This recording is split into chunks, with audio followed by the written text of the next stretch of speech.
Stigma आहे समाजामध्ये की एक पुरुषी मानसिकतेविषयी रडतो काय मुलींसारखा, तू काय मुलगी का. तर हे ज्या कन्सेप्ट आहेत एक व्यक्ती कुठेतरी ही नाही इम्बाईब करत आपल्या मनावर. पुरुषांचे पेशन्स लेवल कमी झाले का? पेशन्स लेवल कमी झालेलं आहे. त्यामुळे होतंय काय की स्वतःकडून पण आपण जरा अपेक्षा जास्त करायला लागलेलो आहोत. दुसरा व्यावसायिक आला त्याला असं वाटतंय की मला 3 वर्षात माझा फ्लॅट व्हायला पाहिजे, माझ्याकडे चांगली गाडी असली पाहिजे. सोशल मीडियाचा प्रभाव खूप वाढलेला आहे. शारीरिक दृष्ट्या हालचाल कमी झाली, मानसिक दृष्ट्या जास्त काम वाढलंय. ड्रिंकिंगचं प्रमाण पुरुषांमध्ये जास्त आहे. Anxiety, depression, panic attacks, work related stress हे पुरुषांमध्ये मोठ्या प्रमाणात दिसत आहेत. 18, 20, 25, 30 वर्ष वयात येतो त्याला कधी अभ्यासाचा ताण असू शकतो, त्याला कधी रिलेशनशिपचा स्ट्रेस असू शकतो. स्त्रियांना पण मी सांगेल तुम्ही पण त्या मानसिकतेतून बाहेर पडा की अरे हा कसा पुरुष असून असं रडतोय माझ्याकडे. डिमांड म्हणता येईल का? जसं की आपली डिमांड वाढली, गरज वाढली का आपण गरजा आपण सगळ्या वाढून घेतो. तसं म्हणतात ना की जरूरतें पूरी हो सकती है लेकिन ख्वाहिशें पूरी नहीं होती. I am not the God. Me perfect नाहीये, मी चुकू शकतो, मी थकू शकतो, मला स्ट्रेस होऊ शकतो, मी कधीतरी एखाद्या परिस्थितीचा, एखाद्या संकटाचा सामना करायला कमी पडू शकतो. मग अशा वेळी मला मदत मागायला, व्यक्त व्हायला संकोच वाटायला नको. नमस्कार, मी मयूर राजेंद्र शहाणे. पुरुषार्थ मेन्स ज्वेलरी कलेक्शन या पॉडकास्ट निमित्त आपल्याकडं आज डॉक्टर हेमंत सोनोनी सर आलेले आहेत आणि आज आपण त्यांच्याशी पुरुषांच्या मानसिकतेविषयी चर्चा करणार आहोत. नमस्कार सर. नमस्कार. तसं बघायला गेलं तर आपली ओळख आहेच, परंतु आज पुरुषार्थ या कॅम्पेनच्या पॉडकास्ट निमित्त आपली जी ओळख आहे ते आपल्या प्रेक्षकांपर्यंत करून द्यावी. अवश्य. मी डॉक्टर हेमंत सोनोनीस, मी सायकॅट्रिस्ट आहे बाय प्रोफेशन.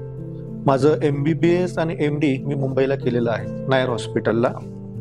आणि MBBSच्या फायनल इयरमध्ये असताना मला ह्या विषयाबद्दल जसं मी अभ्यास करायला लागलो, मानसिक आरोग्य, psychiatry, I found it most interesting and then I choose MD psychiatry.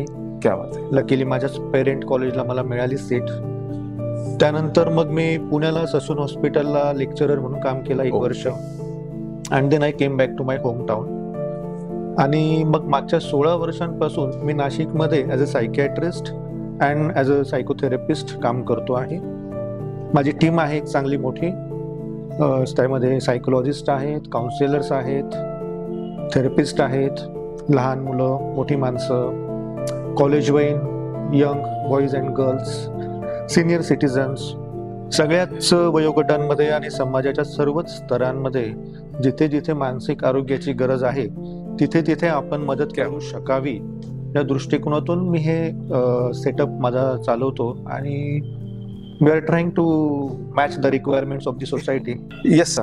तर आजचा जो आपला टॉपिक आहे पुरुषार्थ, बेसिकली आपण हे मेन्स ज्वेलरी कलेक्शन लॉन्च केलेलं आहे आणि ह्या निमित्ताने पुरुषांची जी सायकोलॉजी आहे याच्यावरती मला तुम्हाला काही प्रश्न विचारायचे आहे आणि आय होप मला नक्कीच तुम्ही मार्गदर्शन कराल.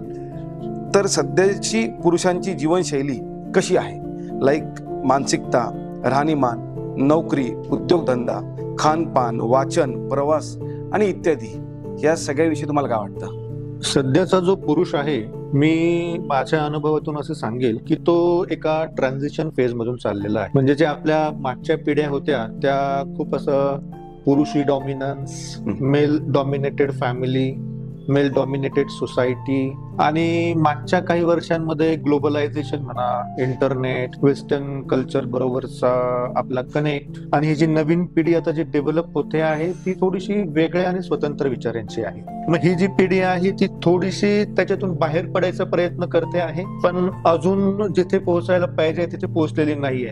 आपण असं म्हणू शकतो की depending on the age group जी मध्यमवयीन पिढी आहे ती अजूनही एक male dominated family, male dominated society या मानसिकतेमध्ये आहे.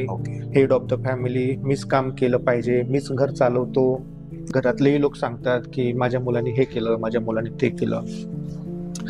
आणि ही जी आत्ताची पिढी आहे ही थोडीशी वेगळी आहे. आपण असं म्हणूया की जी 15-20 वर्ष वयोगटातली आहे त्यांच्या लाईफस्टाईल बद्दल म्हणाल तर मग होतंय काय, सकाळी उठल्यापासून रात्री झोपेपर्यंत काम करणे, त्यातून बऱ्याचदा ब्रेकफास्ट मिस करणे, केला तरी घाईघाईत करणे, आंघोळ करायची घाई, ब्रेकफास्ट करायची घाई, तिथून निघालं की ऑफिस मध्ये गाडी चालवण्याची घाई, लोकल ट्रेन असेल मुंबई पुण्यात ठाण्यात तर ती पकडायची घाई, लंच अवर्स बऱ्याचदा स्किप केले जातात. आपल्याकडे एक टिपिकल अशी एक अजूनही ती मानसिकता आहे की मी खूप जास्त काम केलं पाहिजे. Sometimes it can be at the cost of my health, sometimes it can be at the cost of my lunch or at the cost of my family time. तर ते होतं.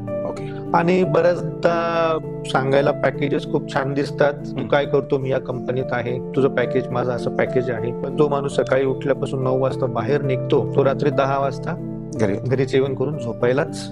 याच्यातून काय होतंय मग, ऑफकोर्स त्याच्यातून एक वे आउट काढायचा प्रयत्न होतो. मग हे स्क्रीन टाइम्स वाढलेले आहेत, मोबाईलचा टाइम वाढलेला आहे, थोडीशी हॉटेलिंग वाढलेली आहे, स्विगी झोमॅटोचा प्रभाव वाढलेला आहे, लेट नाईट इटिंग वाढलेलं आहे, लेट नाईट स्लिपिंग वाढलेलं आहे. त्याच्यामुळे सकाळी वेळेवर उठायचं नाही अँड स्किपिंग द एक्सरसाइज. असं बऱ्यापैकी, म्हणजे मी सगळंच निगेटिव्ह आहे असं नाही म्हणत, पण बऱ्यापैकी एक सुरी career oriented, professional success oriented lifestyle आणि त्याचं मे बी लायबिलिटीज, कमिटमेंट्स, यामध्ये me time, health time, family time, healthy eating, exercise ह्या गोष्टी कुठेतरी स्किप होत आहेत असं मला वाटतं. प्रवासाविषयी तुम्हाला काय वाटतं का?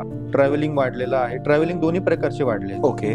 म्हणजे बऱ्याचदा मुलांच्या शिक्षणासाठी, फॅमिली कन्व्हिनियन्ससाठी आपण एक ऍड्रेस परमनंट असतो, परंतु जॉब बदलणे, मग तो प्रायव्हेट सेक्टरवाला माणूस असेल तरी तो कंपन्या बदलतो, बरोबर, गव्हर्नमेंट सर्व्हिसवाला माणूस असेल तरी त्याची बदली होत राहते, किंवा मध्यवर्ती ठिकाणी शहराच्या घर परवडत नाही, मग थोडंसं पेरीपेरीला घर घेणे. मग त्या अपडाऊन्स आणि ट्रॅव्हलिंग मध्ये रोजचे 2 तास जे जातात, दॅट इज हा म्हणजे खूप व्हायटल टाइम असतो एका माणसाच्या आयुष्यातला. अजून 2 गोष्टी मला दिसतात ट्रॅव्हलिंग मध्ये म्हणायचं गेलं तर. पूर्वीच्या काळी कसं होतं की आठवड्याभर काम करणे, संध्याकाळी घरी राहणे, रविवारी घरातली किरकोळ कामं करणे, गाडीची दुरुस्त करणे, आराम करणे. आता वीकेंडला पण लोकांचे प्लॅन्स वीकडेज पेक्षा जास्त ठरलेले असतात. बरोबर आहे. मी पुढच्या वीकेंडला इथे ट्रेकिंगला जाणार आहे, मी लोणावळ्याला जाणार आहे, मी कर्जतला जाणार आहे, मी इगतपुरीला जाणार आहे. हे बी होतंय काय, मग त्यामुळे नुसती पळत राहायची सवय झाली की काय सगळ्यांना, असं शांतपणे बसून स्वतःकडे बघणे आणि स्वतःच्या आयुष्याकडे बघणे हे कुठेतरी मिस होतंय असं वाटतं. ओके डॉक्टर, तर आता तो जो पुरुष आहे याला कुठल्या प्रकारचे स्ट्रेस आहे आणि ते का बरं आहे? बरोबर आहे. स्ट्रेस आपण म्हणायचं गेलं तर आय थिंक जे आपण इतके मुद्दे डिस्कस केले, it is a product of that lifestyle. Last 15 years आपण समजूया की एक जगण्याचा स्पीड वाढलेला आहे, धावपळ वाढलेली आहे, सगळ्या गोष्टी लोकांना फास्ट हव्या आहेत. डॉमिनोजचा पिझ्झा अर्ध्या तासात घरी नाही आला तर आपल्याला राग येतो, चिडचिड होते. बिलकुल. आपल्याला सिग्नलवर 30 सेकंद जास्त थांबावं लागलं तरी आपली चिडचिड होते. बरोबर. आणि आपण आपल्या ऑफिसमध्ये आपले कर्मचारी थोडे उशिरा आले तरी आपली चिडचिड होते. सो हिअर आपण सगळ्याच गोष्टी आता खूप घड्याळाच्या काट्यानुसार धावपळीत करायला चाललो आहोत. पुरुषांचे पेशन्स लेवल कमी झाले का? पेशन्स लेवल कमी झालेला आहे, टॉलरन्स कमी झालेला आहे. ओके. आणि त्यामुळे होतंय काय की स्वतःकडून पण आपण जरा अपेक्षा जास्त करायला लागलेलो आहोत, इतरांकडून पण अपेक्षा जास्त करायला लागलेलो आहोत, आणि त्या अपेक्षा कमी वेळात पूर्ण व्हाव्यात. म्हणजे एखादा प्रोफेशनल आला, एखादा IT इंजिनियर आला किंवा एखादा दुसरा व्यावसायिक आला, त्याला असं वाटतंय की मला 3 वर्षात माझा फ्लॅट व्हायला पाहिजे, माझ्याकडे चांगली गाडी असली पाहिजे. सोशल मीडियाचा प्रभाव खूप वाढलेला आहे, त्यामुळे आपल्याला गाडीचा फोटो टाकता आला पाहिजे, आपल्याला एखादी फॉरेन ट्रिप करता आली पाहिजे, आपल्याला त्याचा फोटो टाकता आला पाहिजे.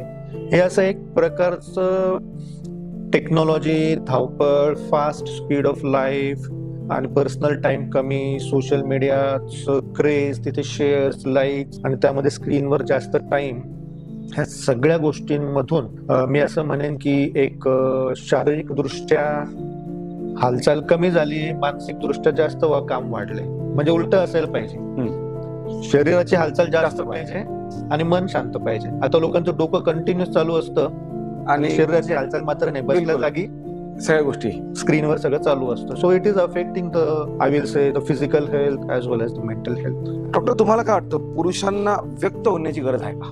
डेफिनेटली. ओके. आपली जी पारंपरिक मानसिकता आहे पुरुषाबद्दल, पुरुष म्हणजे दारासिंग, पुरुष म्हणजे धर्मेंद्र, ही मॅन, जो असा पॉवरफुल असतो. आपण जे लहानपणी मूवीज बघितलेले आहेत, शक्तिमान, की मर्द को दर्द नाही होता, कॉमनली वापरले जायला डायलॉग सांगतो की काय रडतो काय मुलींसारखा, तू काय मुलगी का. तर हे ज्या कन्सेप्ट आहेत ह्या एक व्यक्ती कुठेतरी ही नाही इम्बाईब करत आपल्या मनावर, हे कल्चरल आहे, परंपरागत आहे, वर्षानुवर्ष पिढ्यानपिढ्या चालत आलेलं आहे. आणि त्यातून मग जो एक पुरुष 18, 20, 25, 30 वर्ष वयात येतो, त्याला कधी अभ्यासाचा ताण असू शकतो, त्याला कधी रिलेशनशिपचा स्ट्रेस असू शकतो, त्याला नोकरीचा स्ट्रेस असू शकतो, त्याला बिझनेस रिलेटेड फायनान्शियल स्ट्रेस असू शकतो, पण तो संकोच करतो. त्याला असं वाटतं हसतील लोक, आणि खरंच लोक हसतील का, टिंगल करतील का, मग मला कमजोर समजतील का, मला वीक समजतील का, या भीतीपोटी किंवा या संकोचा पोटी, किंवा आपण ज्याला म्हणूया जे टॅबू आहे, स्टिग्मा आहे समाजामध्ये, की एक पुरुषी मानसिकतेविषयी, की यांनी रडलंच नाही पाहिजे, यांना एका लिमिटच्या पलीकडे हे स्ट्रेस स्वतःच हँडल करू शकतात, यांना काही गरजच नाही कुठे जायची, कोणाशी बोलायची, मदत घ्यायची, हे तर काम स्त्रियांचं आहे, रडण्याचं काम तर स्त्रियांचं आहे. तर अशा मानसिकतेमुळे होतं काय, की तो पुरुष स्वतःचा स्ट्रेस व्यक्त करत नाही, आणि त्यामुळे तो आतमधल्या आत कोणताही प्रॉब्लेम, म्हणजे भांड्यावर त्याची वाफ, त्याचं झाकण राहिलं, ती वाफ जात नाही, ती वाढत राहते आणि मग एक्सप्लोजन होतं, ते झाकण उडतं. सो मेनी टाइम्स आम्ही ऑब्झर्व केलेलं आहे, it leads to different kind of escapes, different escape होते. उदाहरणार्थ काय होतं, मग तो सबस्टन्सचा आधार घेतो, त्याला वाटतं मी ड्रिंक करावं, मग ड्रिंकिंगचं प्रमाण पुरुषांमध्ये जास्त आहे. मग तो स्मोकिंग करतो, वर्क टाइम मध्ये ब्रेक घेऊन, स्मोकिंगचं प्रमाण पुरुषांमध्ये जास्त आहे. आणि हल्ली माझ्या नजरेत जे येतंय, माझ्या अनुभवात, anxiety, depression, panic attacks, work related stress, हे पुरुषांमध्ये मोठ्या प्रमाणात दिसत आहेत. थोडी बदल होत आहेत, पुरुष स्वतः पण यायचा प्रयत्न करत आहेत, व्यक्त होत आहेत. आणि अजून एक चांगली गोष्ट, एखाद्या पुरुषाची बहीण, त्याची बायको, त्याची गर्लफ्रेंड, हे सुद्धा त्यांना आमच्याकडे घेऊन येत आहेत, आणि ते तयारी दाखवत आहेत. It is a welcome change, म्हणजे आपण राईट ट्रॅकवर आहोत, पण अजून भरपूर काम करण्याची गरज आहे. सो डॉक्टर, जसं तुम्ही आता सांगितलं का पुरुषांना बऱ्याच प्रकारचे मेंटल स्ट्रेस आहे, तर याच्या मागचं एक कारण डिमांड म्हणता येईल का? जसं की आपली डिमांड वाढली, गरज वाढली का, गरजा आपण सगळ्या वाढून घेतो. मोबाईल चांगला पाहिजे, गाडी चांगली पाहिजे, राहायला चांगल्या लोकेशनला पाहिजे, या सगळ्या गोष्टी आपल्या आहे. आणि या गोष्टी पुरवण्यासाठी माणूस धावपळ करत राहतो, 12-12 तास, 14-14 तास काम करत राहतो. तर हे कारण आहे का? बरोबर आहे. मला असं वाटतंय की हे जे सध्या जे आपण बघतो आहोत लाईफस्टाईल सर्वांची, तर गरजांपेक्षा अजून काहीतरी मिळवण्याचा एक हट्ट कुठेतरी डेव्हलप झालेला आहे का, एक सर्वच समाजाच्या मानसिकतेमध्ये असं वाटतं. जसं म्हणतात ना की जरूरते पुरी हो सकती है लेकिन ख्वाहिशे पुरी नाही होती. म्हणजे गरजा खरं तर मर्यादित असतात, पण आपल्या इच्छा पूर्ण होत नाही. बरोबर आहे. मग आपल्याला असं वाटतं हे घर घेतलं 2 BHK तर मला 3 BHK पाहिजे. आपल्याला असं वाटतंय की मी मारुती किंवा ह्युंडाईची गाडी घेतली तर मग मला अजून मोठी गाडी घेता येईल का. ह्या गरजा का वाढतायत की कुठेतरी ह्या सगळ्यांबरोबर स्टेटस सिम्बॉल कनेक्ट होऊन गेलेला आहे. तुमचं पॅकेज, तुमच्याकडे दिसणारी गाडी, तिचा ब्रँड, तुमचं घर, कुठल्या एरियात घर आहे ते, तुमचा मोबाईल फोन, तुमचं घड्याळ, तुमच्याकडे ऍपल आहे का, तुमच्याकडे कुठला फोन आहे. तर ह्या सगळ्या गोष्टींना मिळवता मिळवता दमछाक नक्कीच होते आहे सर्वांची. कारण ह्या गरजा नाही आहे, पण ह्यात इच्छा आणि आकांक्षा झालेल्या आहेत. It is not actually needed, पण ते मिळवण्यासाठी तुम्ही म्हणताय त्याप्रमाणे मग जास्त काम करायचं, जास्त काहीतरी पैसे मिळवायचे आणि ह्या गरजा पूर्ण करायच्या. आणि मग त्याच्या अप्रिशिएशन नातेवाईक, समाज, मित्र मंडळी, शेजारी पाजारी, सोशल मीडिया इथून मिळवायचं. केवळ त्या अप्रिशिएशन साठी माणूस आपल्या आयुष्यातला खूप वेळ आणि एनर्जी आणि स्वास्थ्य देतो आहे, असं नक्कीच चित्र मागच्या काही वर्षांमध्ये डेव्हलप झालं. मग ह्या सगळ्यासाठी पुरुषांनी व्यक्त कसं झालं पाहिजे? मला असं सांगता येईल की सर्वप्रथम आपण पुरुषांनी आणि मुलांनी जी पारंपरिक एक खोटी प्रतिमा सगळ्यांच्याच नकळत, मी काय म्हटलो, हे कोणी वैयक्तिक एखाद्या माणसाने नाही इम्बाईब केलेलं, it is happening since years and generations. तर प्रत्येकाने सुरुवात स्वतःपासून करायला हरकत नाही की मी स्ट्रॉंग असलं पाहिजे आणि मला माझे प्रॉब्लेम्स सॉल्व्ह करता आले पाहिजे आणि मी तेवढा सक्षम आणि कपेबल असलो पाहिजे. आणि त्यासाठी मी नक्की प्रयत्न करेन. पण I am not the God. Me perfect नाहीये.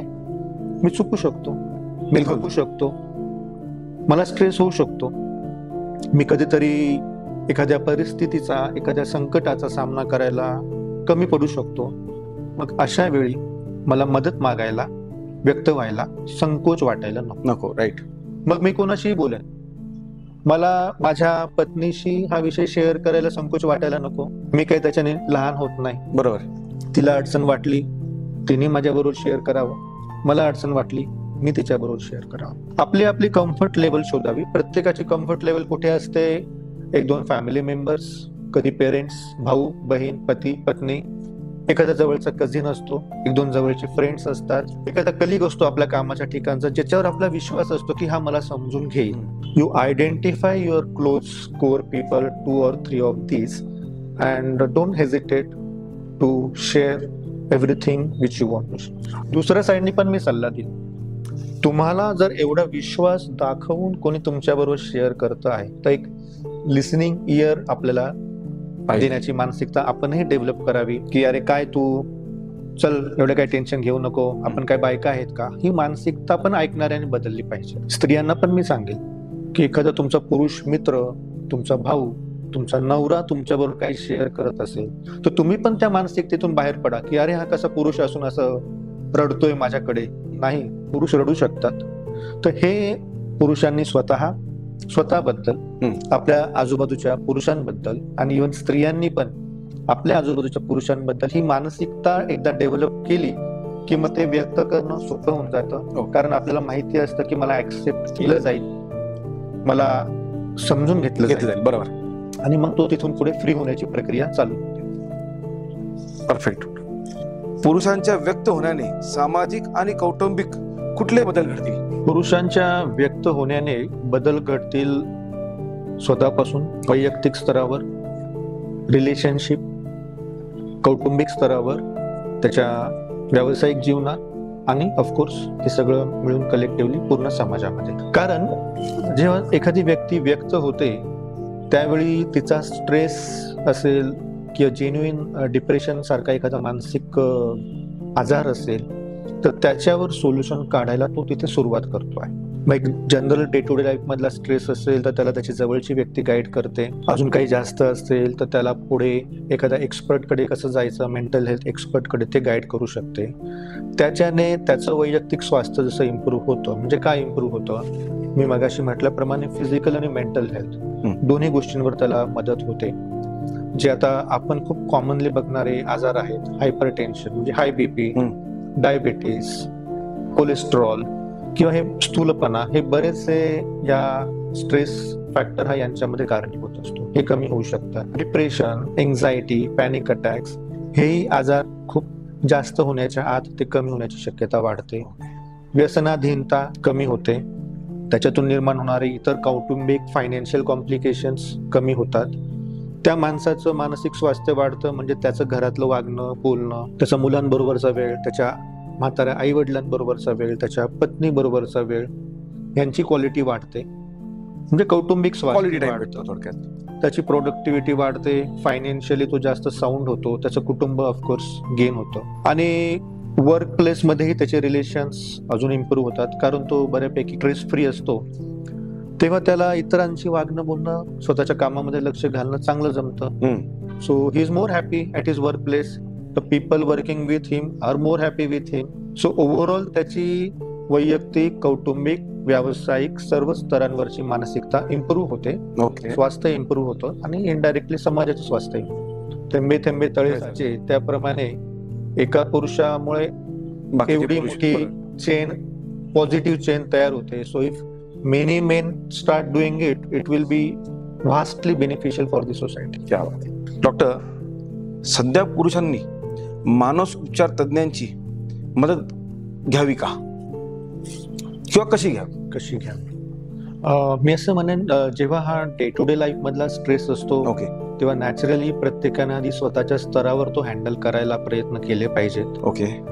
जिथे स्वतःच्या स्तरावर नाही होत तेव्हा नॅचरली आपण आपले जे हितचिंतक असतात, आपले जे जवळचे लोक असतात त्यांच्याशी शेअर केलं पाहिजे, व्यक्त केलं पाहिजे. मात्र जेव्हा असं लक्षात येतं की कुठला तरी मानसिक ताणतणाव जरा जास्त प्रमाणात होतो आहे, कन्सिस्टंटली होतो आहे, अनेक दिवसांपासून होतो आहे आणि तो आता मला त्रास देतो आहे, कुठल्या स्तरावर, आयदर ॲट इंडिव्हिज्युअल लेवल तुम्हाला मनामध्ये सतत उदास वाटतं, you are not happy, you are not enjoying things, you are not able to concentrate on your work, तुमच्या आनंदाच्या गोष्टींमध्ये तुम्हाला आनंद नाही घेता येत आहे, बरोबर, जिथे तुम्ही पूर्वी इंटरेस्ट घेऊन करायचे ते नाही करता येते आता.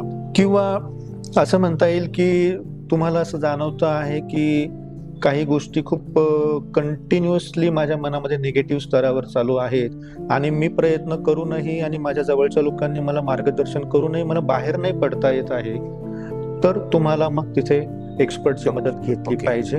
It can be a depression, it can be an anxiety disorder, it can be a panic attack, किंवा सबस्टन्स आपण म्हटलो की काही जणांना असं वाटतं माझा एखादा ड्रिंक थोडं घेतल्याने माझा स्ट्रेस कमी होऊन जातो, पण तो कमी करता करता ड्रिंक आपण कधी नियमितपणे घ्यायला लागतो ते कळत नाही. So it can become an addiction. Okay. आणि कोणताही प्रॉब्लेम बेसिकली मग तो माझा विषयाशी निगडीत असो किंवा कोणताही असो, थोडक्यात सुरुवातीच्याच स्टेजला आपण सोडवायचा प्रयत्न केला तर तो लवकर सुटतो. Otherwise there are complications like suicide. तुम्हाला मी हे सांगू शकतो की आत्महत्येच्या प्रयत्नांचं प्रमाण हे स्त्रियांमध्ये पुरुषांपेक्षा जास्त आहे. डिप्रेशनचं प्रमाण स्त्रियांमध्ये पुरुषांपेक्षा जास्त आहे. ओके. त्याची कारणं वेगवेगळी आहेत, हॉर्मोनल रिझन्स आहेत, मल्टीटास्किंग आहे, पण आत्महत्येने जीव गमावण्याचं प्रमाण पुरुषांमध्ये जास्त आहे. So probably not seeking help is the main reason for it.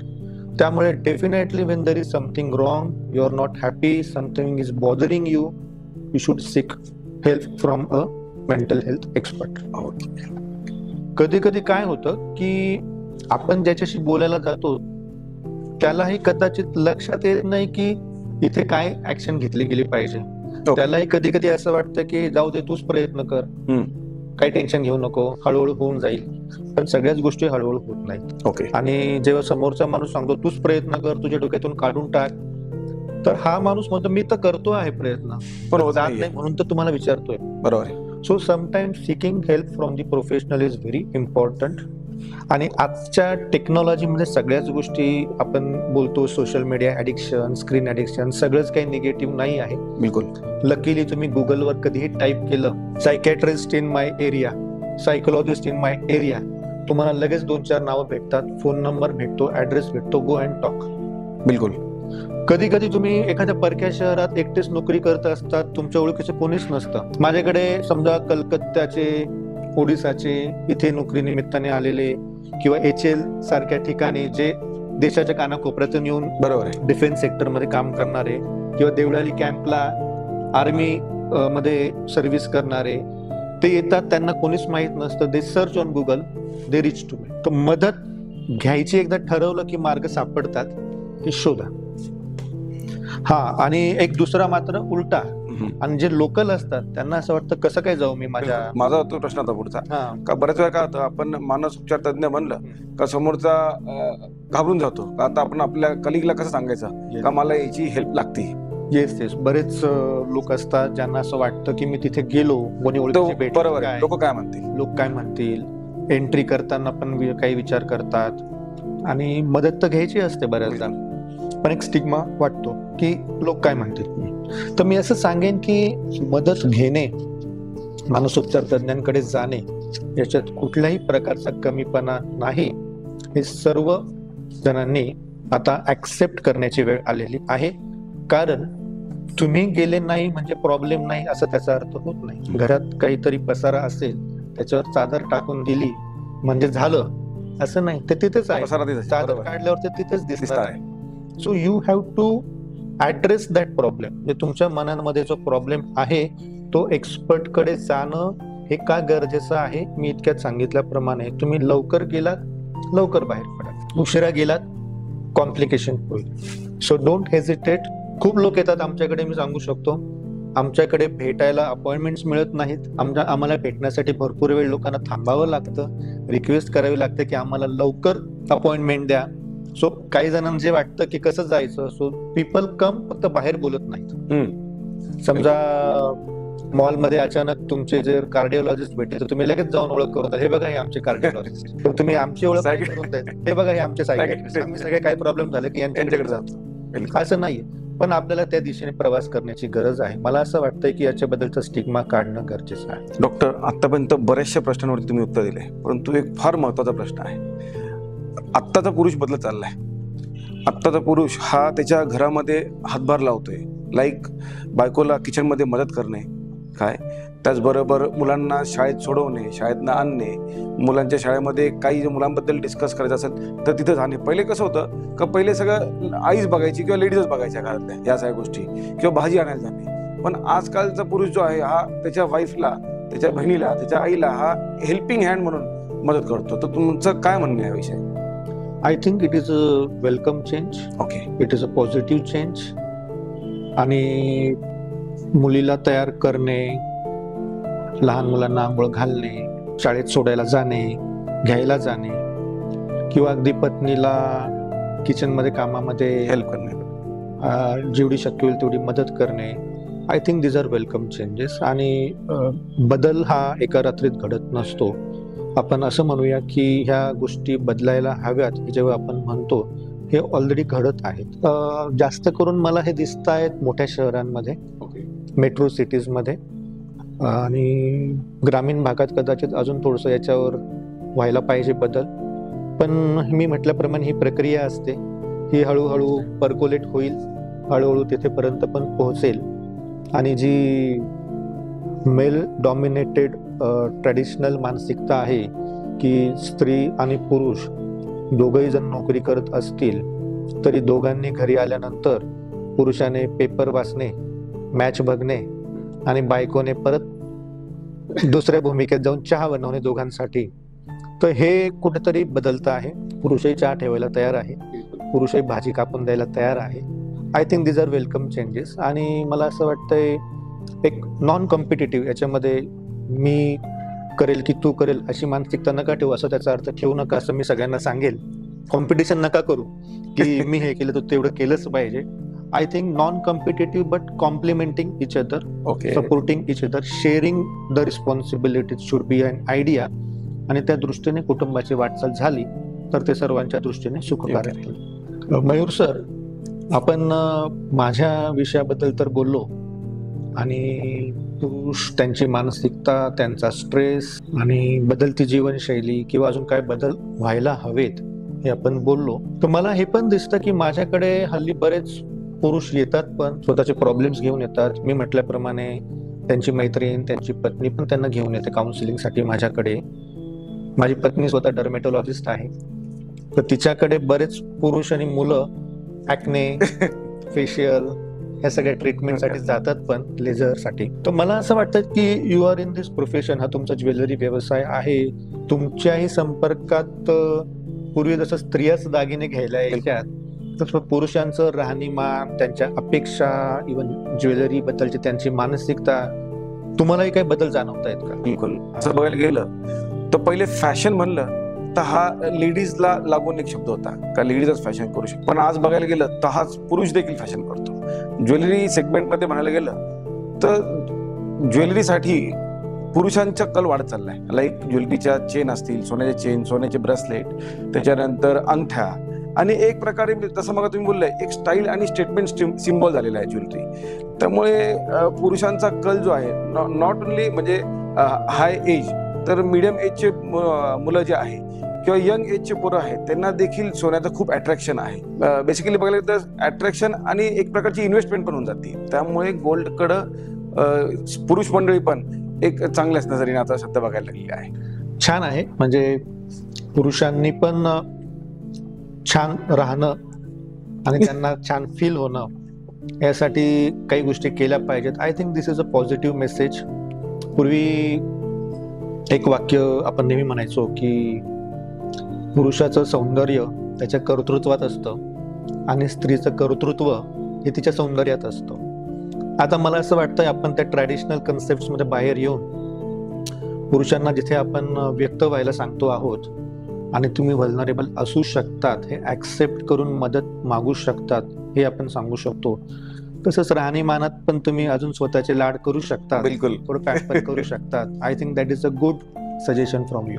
Doctor, मला एक असा प्रश्न होता का आजकालचे जे वेब सिरीज आहे, आजकालचे पिक्चर्स जे आहे काय हे फार ॲग्रेशनवाले आहे, फार ॲग्रेसिव्ह आहे आणि ज्याच्यामधनं व्हायलन्सवाले आहे.